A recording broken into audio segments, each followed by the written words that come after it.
Hey guys, this is our court case, United States v. Lopez. This was decided in 1995. Alright, let's get straight to it.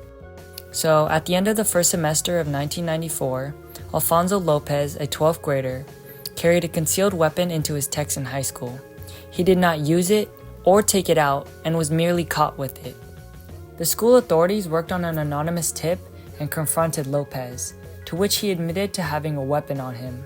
So, under Texas law, he was sentenced to some jail time. The law in question was the Gun-Free School Zone Act, which forbids a person to conceal a gun with full knowledge in a place they know is a school zone. And a little side note here is that when Congress made the Gun-Free School Zone Act, it actually was a breach of their power in the Commerce Clause because it included interstate commerce and affairs. Alright, question 1. What law did Alfonso Lopez violate, and how long was his initial sentence?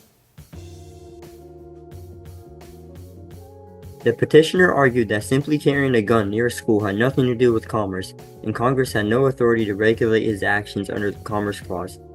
He also argued that if Congress could regulate guns in schools under the Commerce Clause, then Congress could regulate almost any activity, making the federal government way too powerful.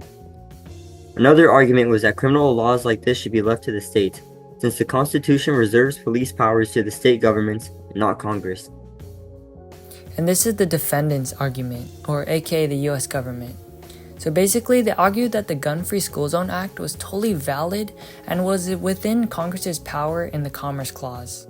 To back up this claim, they yapped about how if they didn't regulate it, it could raise insurance rates, limit potential travel, and even slow economic activity. And this takes us to our second question. Is the 1990 Gun-Free School Zone Act an overreach of congressional power? I don't just want a yes or no. You need to elaborate further using prior knowledge of congressional activities.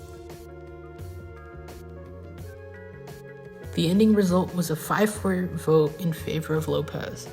The Chief Justice for this case was William Rehnquist. So, ruling justification. Chief Justice William Rehnquist declared that Congress had overextended its power and could not regulate the possession of a firearm in a school zone, as it does not substantially affect economic activity. Therefore, the Commerce Clause cannot be used to justify the law, making it unconstitutional. Question number 3. Do you believe that striking down the law was right or wrong? So, what's the significance of this court case? Well, the main thing about this case is that the Supreme Court used it as a way to limit Congress's power because they breached the Commerce Clause. So basically, they weakened Congress and set precedent that Congress did not have much power in, quotations, interstate commerce. Alright, time for question 4. In this court case, the Supreme Court of the United States ruled in favor of individual liberty. Discuss with your table groups other court cases which favored individual liberties. Yeah, no one's gonna get a cookie for that question. That was just to get your brains pumping. Now power up, look it, guys.